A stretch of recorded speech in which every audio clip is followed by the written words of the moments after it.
4 miles west of glittering Dallas is West Dallas, a bleak, poverty-ridden community that's been one of the early dumping grounds for the city's solid waste.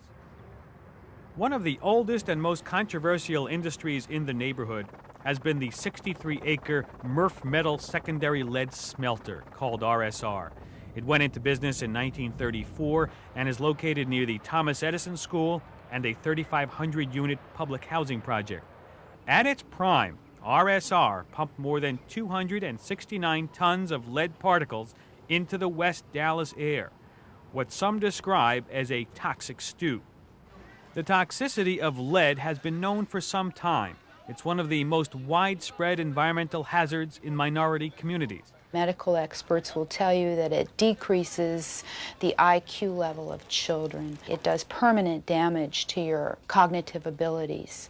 It also tends to settle in the bones, doctors have told me, so that you can have aching, arthritis-like pain in the bones. And I interviewed many people in West Dallas who complained of that. They complained of sluggish thinking and sluggish movements and pains in their legs and their arms, particularly people who had worked at the RSR smelter. In 1984, the state finally ordered that the smelter be shut down and that a cleanup follow in a half-mile radius surrounding the smelter. In 1985, it was declared complete, despite warnings from the Centers for Disease Control that the children living near the plant had lead levels twice as high as was considered safe. Once West Dallas was pronounced clean in 1985, despite what the CDC had warned, no one wanted to go back in there. No one wanted to look at this community again. It was like, let's shut our eyes, let's move on to bigger and better things. But West Dallas resident Luis Sepulveda felt the CDC's warnings should not be ignored. His own nephews and neighbors continued to have unexplained health problems, prompting Luis to do an investigation on his own. The test came back with 7 chemicals: lead, arsenic, chromium, calcium, zinc, mercury. We were very concerned about the lead, and it came back at 2,300 parts per million. And I didn't know what it means. So, when I looked at him, okay, so just, we have lead. But after we found out that standards was 500, we said, wow, what in the world is going on here? Fighting back, Luis organized the West Dallas Coalition for Environmental Justice.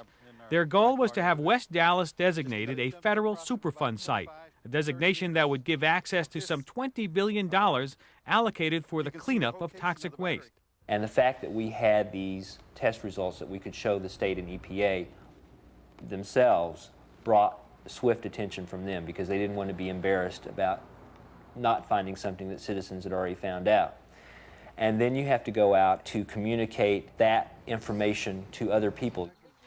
That communication included making the lead issue so highly visible that people would be forced to react. Their tactics included issuing warnings to the community of potential hazards, disrupting Dallas City Council meetings, and even picketing the local EPA. Hip hip, hooray! Hip hip, hooray! Hip hip, hooray! We have won the battle, and we're going after the war now. In May 1993, West Dallas won Superfund status. But the community also recognizes that even when the lead-related problems are cleaned up, there are other industries alive, well, and still polluting.